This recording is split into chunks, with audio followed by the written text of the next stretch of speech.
Hello, Illuminaries. It's time for us to wander once more. This time in the Elden Ring night game, where me and my buddies, the Three Musketeers, go in on this particular game. And we fight the boss. Do we win? Do we lose? Let's find out. Got it right here. Straight from PlayStation Share. Once again, I am on Iron Eye. And let me tell you, let me go into full screen. Move this pointer out the way. Let me tell you, this game is absolutely ridiculously hard for people who don't like try to use their brain in some capacity. But also, you know, I don't really blame the general populace because we are so used to our games giving us either extreme levels of value, like a puzzle game, or a game like an investigation or telltale game, things of that nature. Elden Ring is like a puzzle game. Hey, by the way, the bosses in the game is hard. This is the ancient dragon, by the way. Look at him. Like, dude, and this is not even the real boss. This is like the mere hors d'oeuvre until we get to the real thing. But back to my stream here of consciousness. These games kind of put us in a pretzel in a way because we're not used to things being so hard so instantly. I think this is how gacha games kind of get like their difficulty curve like a little weird because by the time you get the end game in a gacha game, the game's super hard. Like it's not like Path where the game is like hard right out the gate, like at one. Like I remember right when the trailer dropped, right when the game dropped, it was hard, right? But as you play, you get better and better. That's a natural curve. When I think of a like an artificial curve or like a trash curve, oh my god, I die here. But hopefully my boys get me up.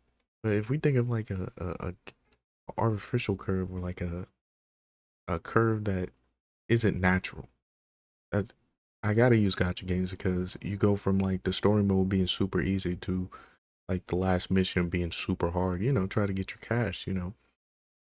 Um, this is not the case for a game like this. It's not trying to get your cash; it already gets your cash. And I think that's a part of the disingenuousness that really like irks me in a way about games sometimes.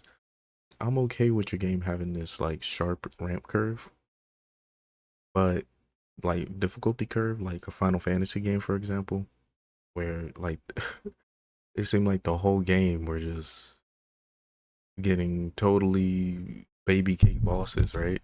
And then suddenly, boom, dude has 6 stages, and he was your father or your cousin or your long lost friend or something. Come on, you played a Final Fantasy game, right? But yeah, the ancient dragon here, man. We're about to take it down. Once again, let me introduce my boys. Oh, so late into the video. I apologize. Hard, that's my boy.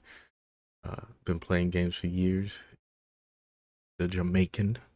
And my boy Doomsy the Mage. Awesome guy. New father. Oh, glad to get him on here to play a match with your boy as I wander in the night rain on the archer. So we take out the ancient dragon. The reason why I'm doing this on the video player so we can get right to the boss. I'm not. I want to go boss to boss, and I don't want to. Uh, I don't know. Like when I edit, it's like I don't take into account like the natural flow of speaking sometimes. So it really annoys me. But yeah, back to the curve on difficulty. So like when it relates to Night Rain, you gotta really think about this. The curve is steady. Day one, the boss is usually pretty mid, okay. Day two, the boss is usually a ramp up. And day three, forget about it. The problem is when you're out in the open world, these bosses just smack you like crazy, dude. Hey guys, what are we doing? Yeah, let's get to the boss. But yeah, these bosses like smack you like crazy. Anyway, introducing Adel, Baron of the Night. That's who we're fighting today. He's weak to poison, so that's why I'm using a poison bow. And look, saw what he did there? He threw up the poison. I think that's how you do big damage to him. Yeah, poison. And I had a poison grease. You get it from those little balls in the swamp area, and you hit them, and they have a chance of dropping them. And poison camps down below, like the poison ancient ruins down below, you gotta hit the invisible wall to the right sides of the camps, and you can go down there, and usually they'll be down there. So, but be careful. You're usually gonna fight a perfumer, and they're annoying. Or those poison flowers with the lights, they're pretty annoying too. So yeah, that and the fire camp are probably two of the longest battles, because I just don't think those two for like just open world camps, because those two bosses, I don't think the fire camp was like scaled properly. That's just my opinion. I think it just takes too long to do in a game where we're. Oh, can I get there? Can I get there? Yeah, dude, I'm getting better. If you have been watching my, I'm getting better, dude. But you see, like, and then the bosses in this game, since you can do them randomly, like the curve isn't like what you want it to be. Yeah, I'm still talking because it annoys me in a way that it's like such a good game. Like it's like blocked by like I just don't know, like a bad decision. Oh my god, I didn't expect him to freaking dive at me and eat me, dude. That the game is like blocked by this curve being so wonky. I mean, because they put a bunch of stuff. You know, Elden Ring was meticulously created, and even that had problems.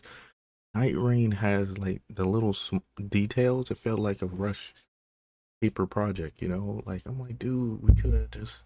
I could have took y'all time. Like I love the fact that when we beat bosses, the map shifts around. Like the volcano gets moved around to the snow area, to the something I didn't realize in my initial review. But like I said, if it takes me a long time to realize something's in the game, I can't in good faith add that into a review, because most people will just stop playing the game after like 1 hour or one boss. Like I seen plenty of people come in and ask me, "What is this? What is Elden Ring Night Rain?"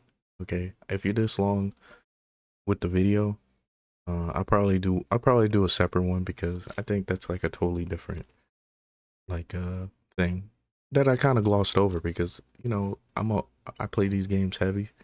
I play games heavy, like you know you probably go to the bar or I don't know what people do for fun, but I come home and play video games. So like that's how I get it heavy.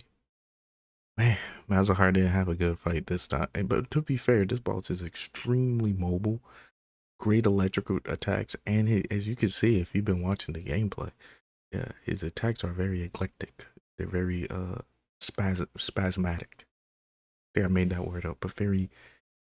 It's hard to predict them sometimes, but at the same time, he has a rhythm that you can kind of get in the groove of. And the great thing about bosses in this game, since you're playing with the homies, if you stop damaging them for a while, you can attain aggro from a boss unless they go into one of their boss states. So when one of your teammates down, just have one of your teammates kind of like help hold him down and by dealing damage, and then you go over there and heal your teammate. Works great with Revenant, because Revenant has summons, and they can actually get a few hits in. If you summon them correctly, get a few hits in on the thing. This right here, you could double visceral. Do you even know that? We actually did like double the damage, it looks like, because me and Mal visceraled him. So if you could time up your viscerals, you might can get like some really good damage in on the boss. Didn't expect it to be a tutorial, but I was just watching me play this back. It just makes me think like, yeah, there's a lot of like small things with the boss you could see when he's about to do things, and you can kind of analyze it a little bit. I don't think this is the game to play when you're intoxicated or tired. Unlike Elden Ring, I think you could play Elden Ring tired, because you could just like go around and fight random mobs. This game, it's gas. This is like I woke up and I drank a Red Bull.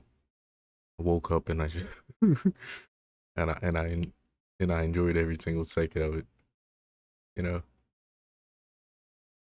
Oh man, it really coming down to the wire because Mouse on his last stuff, and if he dies again, you really need everyone's damage. Great old. I was hyped, man. Dude, this game is so hard, dude. Night Lord fell, victory, and that was actually our last Night Lord before uh we can now face the final boss. So you only need 3 to face him. And it looks like the land stopped shifting. Like it switches to snow, I think it just stops. But it might not, you know. It's a 5 ever bosses, maybe it's more shifting lands. Anyway, thank you, my Illuminaries, for wandering into my video.